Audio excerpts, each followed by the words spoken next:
as primetime sport continues on here in the Peninsula. Over the road at Optus very shortly. The red light goes on. Another capacity field.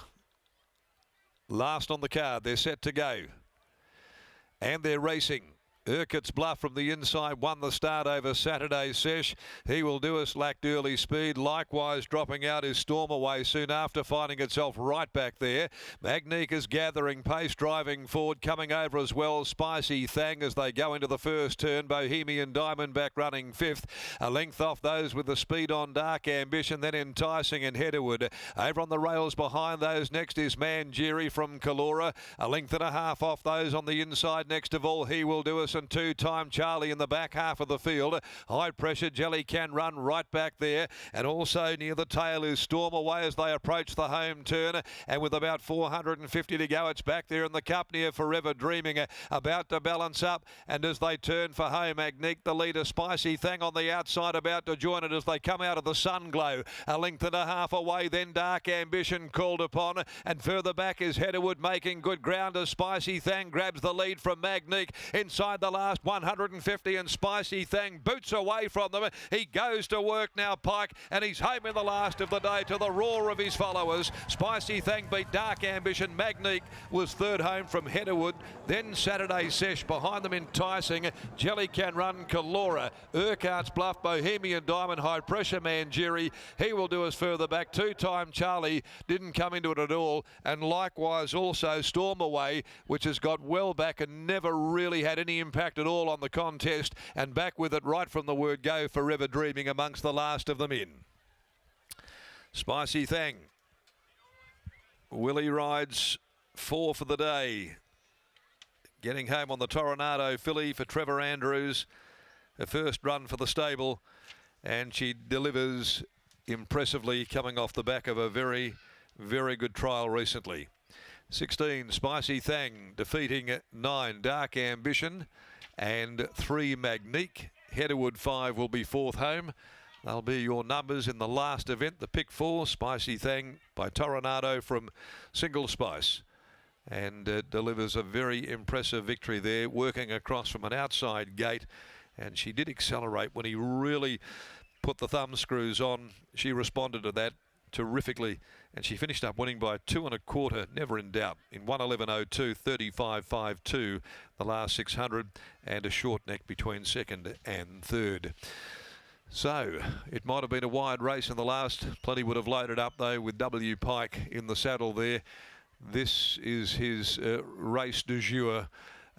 Normally the final event on the card. As we take you back downstairs after a fabulous day, a long day of racing here at Belmont Park, to Lockie, who's in the winner's enclosure, where the Wizard has certainly spent a fair share of the time.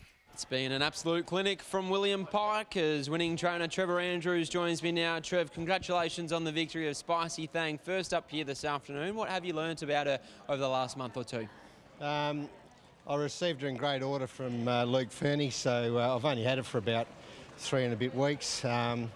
She's been, really straightforward. Luke's always had a pretty high opinion of her. Trial was super, galloped beautiful Tuesday. Just a pattern we plan to sort of ride her back from that gate. I said to Willie Pike pre-race in front of the owners, this will test the Pike in the last dairy. But no, she's going super. She's always had an abundance of ability, but it was a magic ride just from that gate to go forward, to be sitting outside the leader. 10 out of 10. On paper, you could potentially argue that the 1,200 metre journey was a query. Were you concerned at the back end of 6 furlongs for her at all today? Not really. She's done plenty of work at home. Yep. But she didn't lack fitness. The track's just playing so on pace. So unless you go forward and chance it, you're out of contention. How are you enjoying training for the First Light Racing crew? Yeah, they've been great supporters. I've had a few horses for them. They bought me a couple of really nice yearlings this year at the sales, which is still a couple of shares left in. No, it's been great. I've only had a couple of runners, so we've had honeymoon period at the moment. A nice way to finish the day. Well done. Thank you. There's Trevor Andrews after the win of Spicy Thang. A wonderful ride from William Pike. A four-timer on today's program off the back of 5 winners at Pinjarra on Thursday afternoon. He has just been absolutely dominating here in the West throughout this week. Certainly is. He rode his 100th Metropolitan winner of the season with still 2 months remaining last week, which is an incredible feat, and another stack of winners this week. He is riding in outstanding form. I wonder whether or not what the outcome of the interference will be earlier today, because it'll have big repercussions for the local jockey ranks if Willie Pike is to get suspended for that. But that'll be a big talking point. I don't think we have an answer yet or the outcome of that, but a bit of a talking point on course. Looking forward to seeing what eventuates. Exactly right. So we'll wait and see for the Stewards report to be released a little later on this afternoon. But regardless, Willie Pike, he has just dominated proceedings here at Belmont Park, and that's a nice win from Spicy Thang, who was typically doing her best work off the speed over the 1,000-metre journey, and she completely flipped the script this afternoon, rolling forward from a wide gate at 1,200 metres.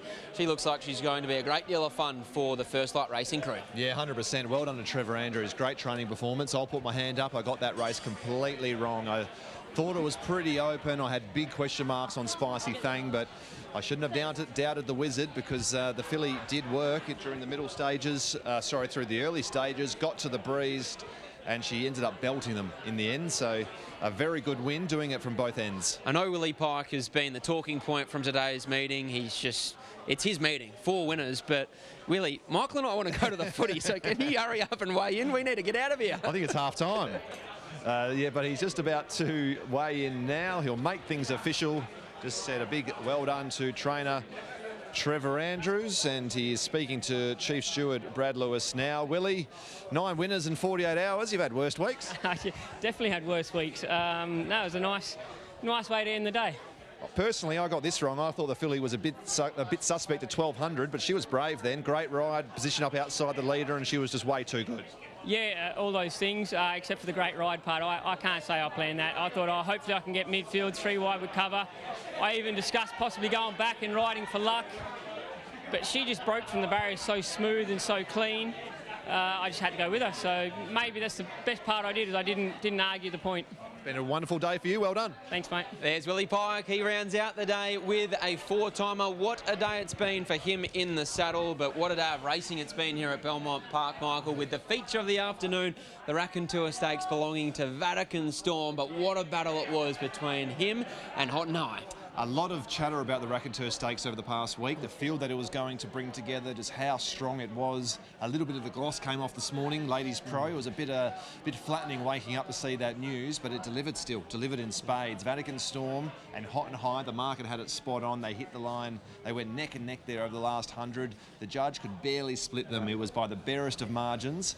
I wonder whether Hot and High goes to the mile. I'd say she still would off of that, but it's going to be interesting. Vatican Storm, I think he'll be even better at a mile. So looking forward to seeing which direction both 3-year-olds go. I'm desperately hoping both horses head towards a Belmont Guineas in a couple of weeks' time, because it would be such a good contest with a number of other 3-year-olds who we didn't see here this afternoon at Belmont Park. But that's all we have time for on racing.com and Racing WA TV for Raconteur Stakes Day. It's good night from Michael and I.